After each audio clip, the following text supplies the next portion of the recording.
Okay, let's unpack this. Imagine a silent thief snatching your most valuable possessions without you even noticing. Hmm. That's kind of the scale we're talking about with credential theft. In 2024 alone, a mind-boggling, 3.9 billion online credentials were pilfered globally. Billion. It's hard to even picture. Right. That's not just a number. It's like this hidden wave of breaches impacting, well, nearly half the planet. And what's really striking is the efficiency behind it all. It's not just random opportunistic stuff. It points to a highly organized, almost an underground economy. Yeah. Built around acquiring and exploiting our personal digital lives. And this brings us to a situation that hit closer to home recently. The compromise of 31,000 Australian banking passwords. Right. And these weren't from some, obscure financial institutions either. We're talking about the big four. Commonwealth Bank, ANZ, ND, and Westpac, the household names. Exactly. Now, the crucial thing, I think, to understand here is that this wasn't like a single digital bank heist. No, not at all. Instead, it was a result of countless individual infections on people's computers, their phones. Precisely. It highlights that the weak link isn't necessarily the banks themselves, with their often pretty sophisticated security. Right. But rather the individual user and their devices becoming the entry point for these attacks. Right. The attackers use those familiar but, well, unfortunately still very effective methods. Those dodgy phishing emails we all get. Mm-hmm. Still working. Those scam SMS messages trying to trick us into clicking malicious links. Mm-hmm. And, those fake software downloads that look legit but are anything but. Yeah. So for this deep dive, we really want to understand how this threat works, the nuts and bolts, if you like, and maybe more importantly, how things like data automation platforms and just strong security habits can act as a powerful defense. For individuals and big organizations alike. Exactly. Because if we zoom out, just understanding these methods is really the first step, isn't it? In building a strong sort of digital immune system. Knowing attacks happen isn't quite enough. We need to get how they happen to defend effectively. Right. And it's not just your banking passwords that are at risk here. I mean, once these sneaky Infostealer programs get onto your device, they're like digital vacuum cleaners. Good analogy. They just suck up all sorts of data. Your browser cookies that track where you've been, your autofill info that makes forms easy, your email logins, your social media passwords, even the keys to your cryptocurrency wallets if you have them. Wow. So basically anything valuable. Pretty much. It's a digital goldmine for criminals, all bundled up and sold off in the, hidden corners of the dark web. Which raises a key question, really, about the value of our digital crumbs, our digital footprint, and how efficiently these dark web marketplaces actually operate to turn that stolen data into profit. It just underscores the need for us to be vigilant and for enterprises to build strong defenses. Absolutely. Alongside, efforts to disrupt these illegal online bazaars. Okay, so let's get down to the core of the problem then. What exactly are these Infostealer programs that are causing all this trouble? Well, think of Infostealer malware as digital spies. They sneak onto your devices, your computer, your phone, and they silently harvest sensitive information. Okay. They're designed specifically to grab things like usernames, passwords, financial details, bank accounts, even those session tokens that keep you logged into websites. Ah, right, those convenience things. Exactly. And the big difference between these and something like, say, ransomware is their stealth. How so? Well, ransomware, it loudly locks up your files and demands money, right? Infostealers operate in the shadows, often for weeks, maybe months. Without you knowing? Without you even realizing your device has been compromised. They're very covert. That silent operation makes them particularly dangerous, doesn't it? Absolutely. And the sheer volume is staggering. We saw a massive, 115% jump in infections year on year. Yeah, leading to 4.3 million devices being compromised globally just between 2024 and 2025. That's an incredible rate of growth. It truly is. And what's fascinating and a bit concerning is how quickly these malware families evolve. They change tactics. Constantly. We've seen this sort of changing of the guard. Newer threats like Lumacy 2, Steal, and Rise Pro, they're now responsible for a huge chunk, about 68% of infections. So they've pushed out the older ones. They've essentially taken the lead from older, maybe more established malware like Redline. This constant evolution means security teams have to be, constantly on their toes, adapting defenses to these new players. And it seems like this has become a surprisingly accessible criminal enterprise. With this whole credential theft as a service thing. Yeah. Can you explain what that is and why it's such a problem? Absolutely. Credential theft as a service, or MOS, as it's sometimes called. It's almost like a subscription box for cyber criminals. Really? Yeah. For a relatively low monthly fee, we're talking maybe $250 a month. That's it? That's it.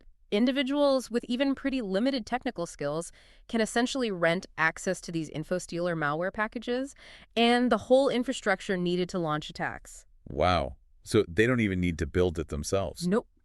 These subscriptions often include the malware itself, the command centers to control infected devices, sometimes even technical support. It makes it incredibly easy for almost anyone to get into the business of stealing data.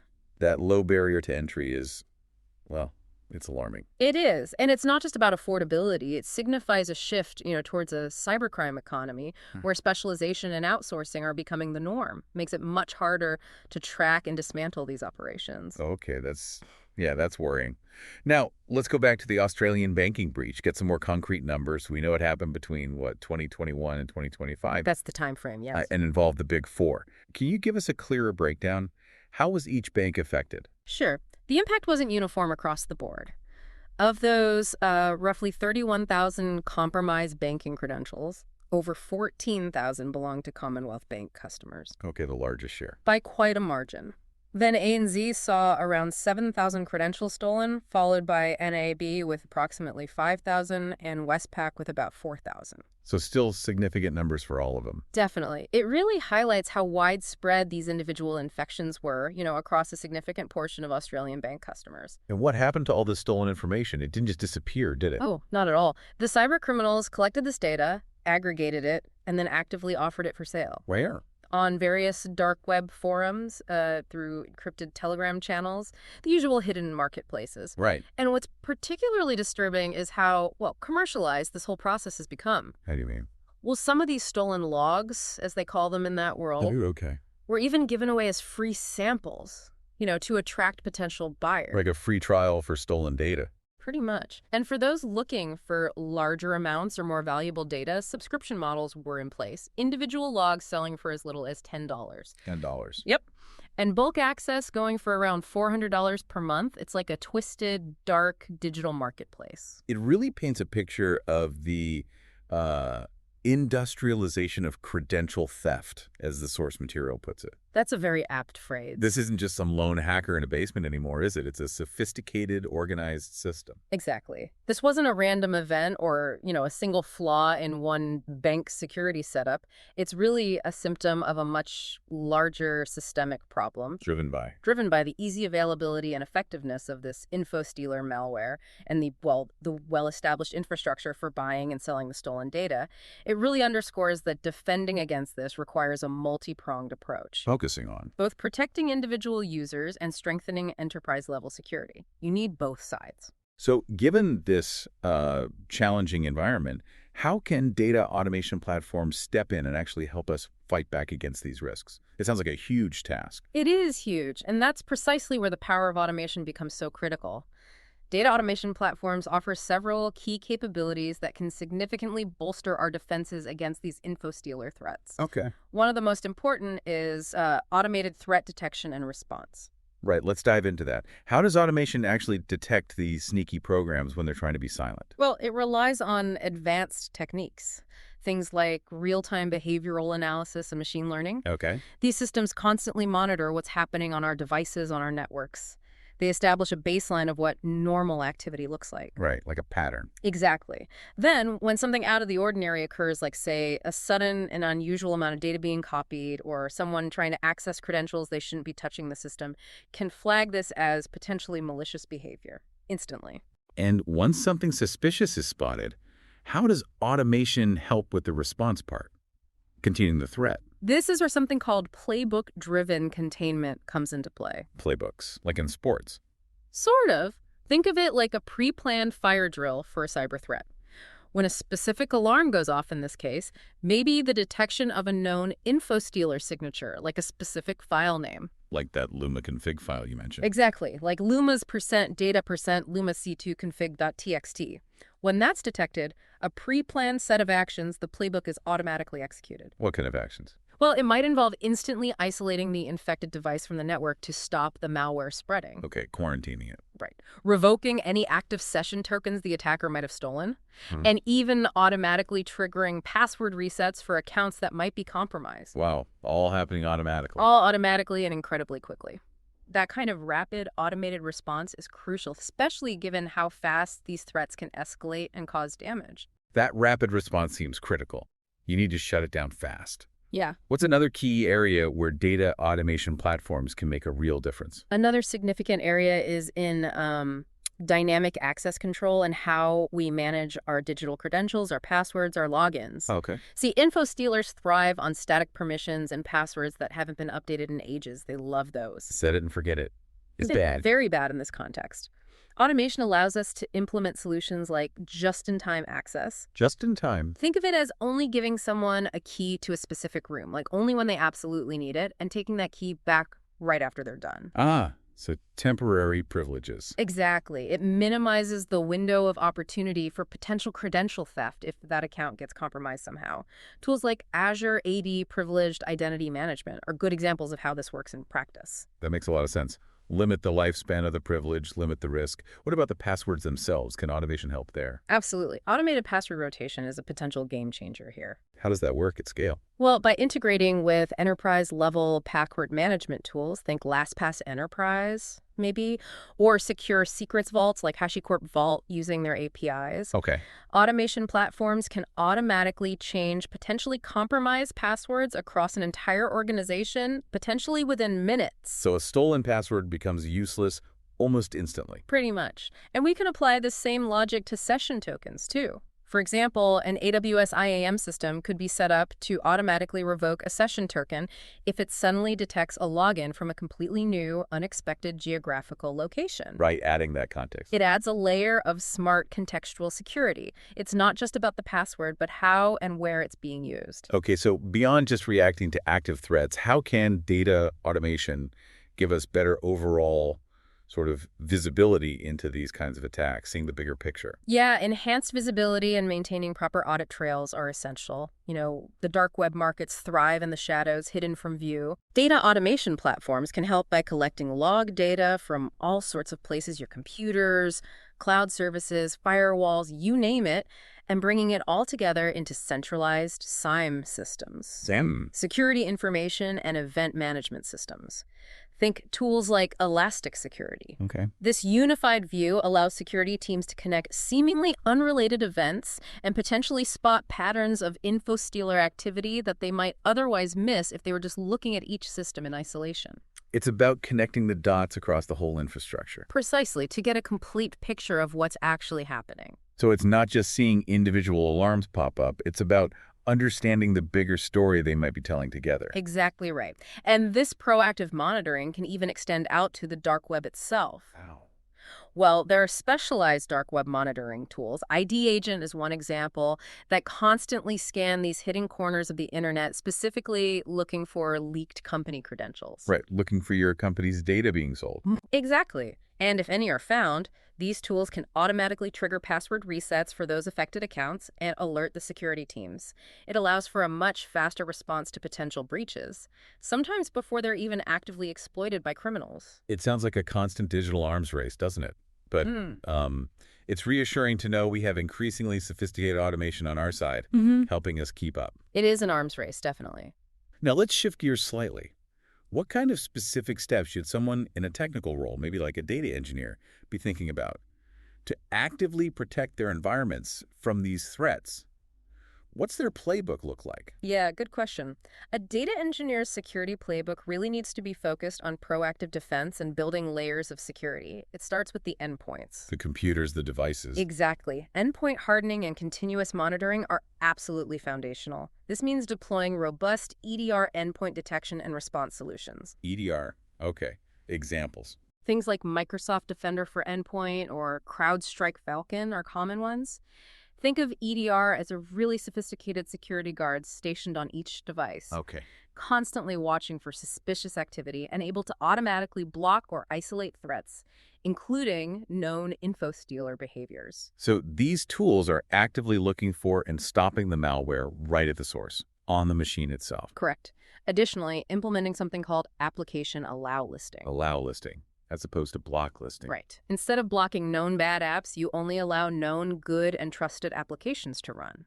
This can be very effective at preventing unauthorized programs, like that Luma Infostealer we mentioned, from even launching in the first place. Because it's not on the approved list. Exactly.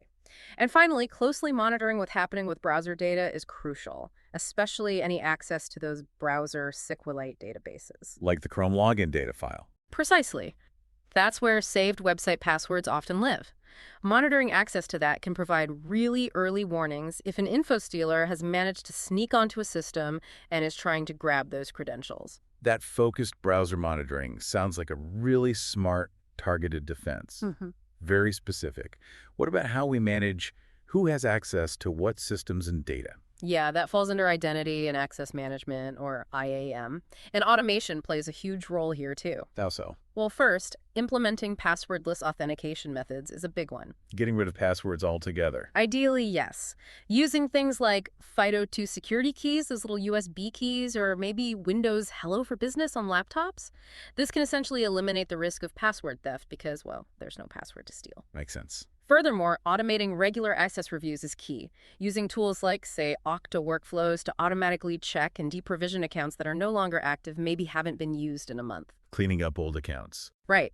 It significantly reduces the overall attack surface. Right. It's about minimizing the number of potential digital keys lying around that could fall into the wrong hands. So it's not just about making the lock stronger, like with passwordless, but also just having fewer keys floating around in the first place. Exactly. Both are important. What role does secure software development play in all of this? How does building secure code help? Oh, secure development practices are absolutely critical. They help prevent the very vulnerabilities that infostealers often exploit to gain that initial access. Okay. By integrating static application security testing, checking the code itself, Right. and DAST, dynamic application security testing, which tests the running application, integrating these directly into the software development pipeline and the CI/CD process. That shift-left security idea. Exactly, shift-left security. It allows developers to identify and fix security weaknesses much earlier on, before the software is even deployed out into the wild. Think of it like catching errors in the blueprint before you build the whole house. Much cheaper and safer to fix it early. Definitely. And additionally, using containerization technologies like Docker or Kubernetes to isolate sensitive parts of our systems. That can limit how far an infostealer can spread if one part of the system does get compromised. It contains the blast radius. So building security into the foundation from the start, rather than just trying to bolt it on as an afterthought. That's the goal, yes. Okay. What about when, despite all our best efforts, a security incident does happen? An infostealer gets through. Incident response preparedness is essential. You have to assume it might happen eventually. Right. This involves creating detailed forensic playbooks that outline the specific steps to take if an infostealer infection is detected. What do you do first, second, third? And automation can help here too. Absolutely. Automating tasks within these playbooks, for example, automatically collecting memory dumps from infected computers for analysis, or submitting suspicious files to threat intelligence services like VirusTotal, using tools like Palo Alto Cortex XOA, for instance. This automation can dramatically speed up the process of investigating what happened and containing the damage. Shaving off minutes or hours can make a huge difference. Speed is key. And just like fire drills for a physical building, regularly conducting red team exercises. Where you simulate an attack. Exactly. You simulate real-world infostealer attacks to test how effective your defenses actually are, and importantly, identify any areas where you need to improve before a real attacker finds them. It's like a stress test for your entire digital security infrastructure. A very necessary stress test. Looking ahead then, what do you see as the sort of next evolution in defending against these constantly adapting infostealer threats? Where's this heading? Well, the future of infostealer defense will likely rely even more heavily on zero-trust architectures. Zero trust. Assume nothing is safe. Pretty much. Yeah. It's a security model where you don't automatically trust anything or anyone, whether they're inside or outside your network perimeter. You constantly verify the health of devices, the identity of users, before granting any access every single time. Continuous validation. Okay. No more implicit trust. Exactly. We'll also see more widespread use of sophisticated AI-powered threat hunting tools. Think platforms like Darktrace. How does AI help? These tools can learn what normal network behavior looks like for your specific environment and then identify new, subtle, unusual infostealer tactics, things that haven't been seen before and wouldn't match known signatures, detecting the unknown unknowns. Finding novel attacks. Right. And finally, I think collaborative threat intelligence sharing will become even more crucial. Sharing information between companies. Yes, sharing things like indicators of compromise-specific file hatches, IP addresses, domain names associated with attacks within trusted communities like information sharing and analysis centers, or ISACs. Sharing that intel helps everyone collectively disrupt the broader malware distribution networks much faster.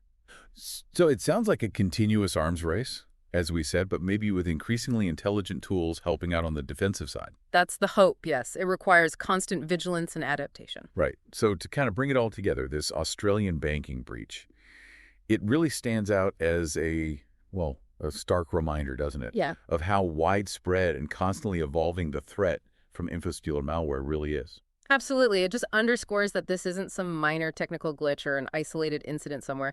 Infostealers represent a fundamental systemic risk. Yeah. And tackling it demands a significant shift in our security thinking, moving towards these kinds of engineered solutions that truly harness the power of automation. And that proactive approach, really leaning into automation for things like, early threat detection, that granular access control we talked about, and rapid incident response. That seems to be the key, doesn't it? To building a truly resilient security posture in this challenging landscape. Yeah, it has to be. It's quite sobering, really, to realize that statistic. What was it? 1 in 4 cyber attacks now starts with these kinds of information stealing malware. 1 in 4. That statistic alone really underscores the urgency, I think, and the critical importance of taking these threats seriously and implementing robust automated defenses wherever possible. So, final thought then. In a world where our digital identities, our credentials, have become so incredibly valuable and, as we've seen, are so easily bought and sold in these hidden online economies, what really fundamental shifts do you think are necessary in how we think about and protect our online presence, our identities? It really makes you think about the bigger picture, doesn't it, and what future solutions we might need to come up with down the line.